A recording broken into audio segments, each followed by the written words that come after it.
Dave T1963 with part 2 of the video. And here you see everything packed together. Now what I did to modify this is I've got one long strap that I put from top to bottom to cinch down. Then I've got a strap in the middle, a strap right here. And I tried to do these to where I offset these to where they're not touching my sticks, okay? But basically what I like about this system is you can take this and put it over your shoulder. Now this is about 30 pounds, fully loaded with food, water, and everything. And I can now cross the creek or river carrying my bow in one hand, walking across. So that's one of the nice things about doing this, whereas if you wore this in or you wore a pack, with chest deep water, you know, I used to get that wet. With this right here, I can put this on my shoulder and everything's gonna stay dry, or I'm gonna get wet. So, and it's a nice thing about this is you can load this up and throw this all on your kayak, just like that, and then lay your bow on top and strap it down on the kayak. So this is how I use this. I love this Dwight shoe pack.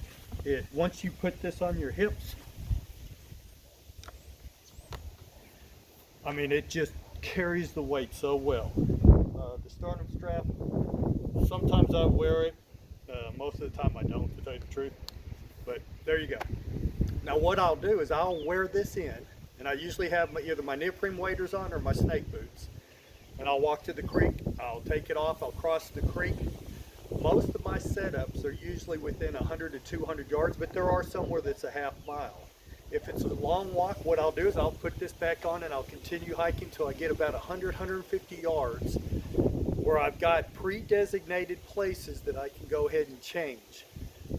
Otherwise, I do it right as I cross the creek. If it's the last creek I'm crossing, I'll go ahead and drop this.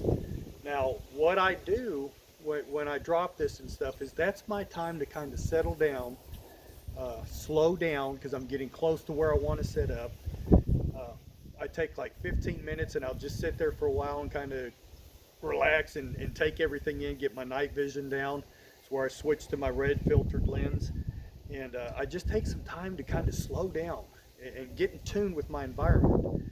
I want to sneak in that last 150 yards, and it's, you know, in the morning time it's a little challenging. I swear up and down the number one thing that saves big bucks' lives is your approach. I don't care if it's in the morning or in the afternoon. It's just a little trickier in the morning.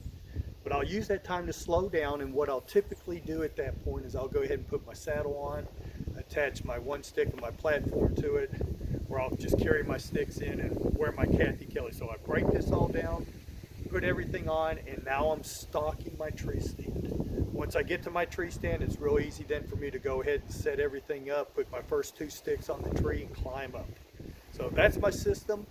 I really like this system. It's taken me several years to kind of put this together, and you know, it was the saddle and the platform and everything's just kind of come together where now I've got a very efficient system that I really feel confident in. I use this exact same setup if I'm walking in 3 miles, backpacking in. So, you know, it's a great system to use, especially if you're going to hunt those deep waters, and especially with the kayak.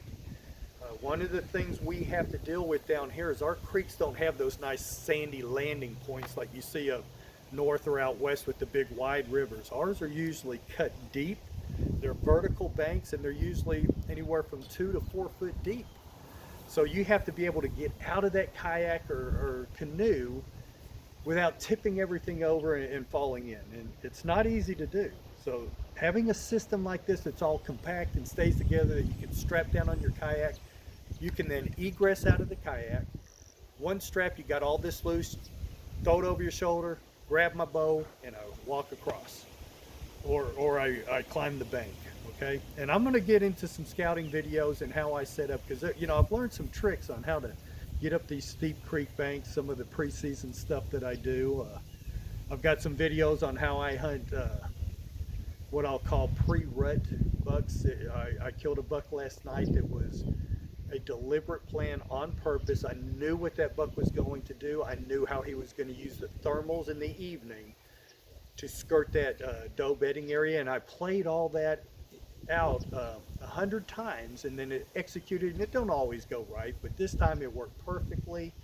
I set up with some very iffy wind conditions, But I kept in mind those evening thermals. When you're hunting rivers and creek bottoms, you got to think those thermals, and it does no good to set up with the prevalent wind only to have it die down and wait for the thermals. And I honestly believe those mature bucks wait for that thermal kick in before they move, and knowing that they're going to use those thermals to look for does or food, or to stay out of danger. So I'm going to make some videos to cover my approach to hunting those rivers and creek bottoms. Anyway, I hope you like the system. Dave T1963 out.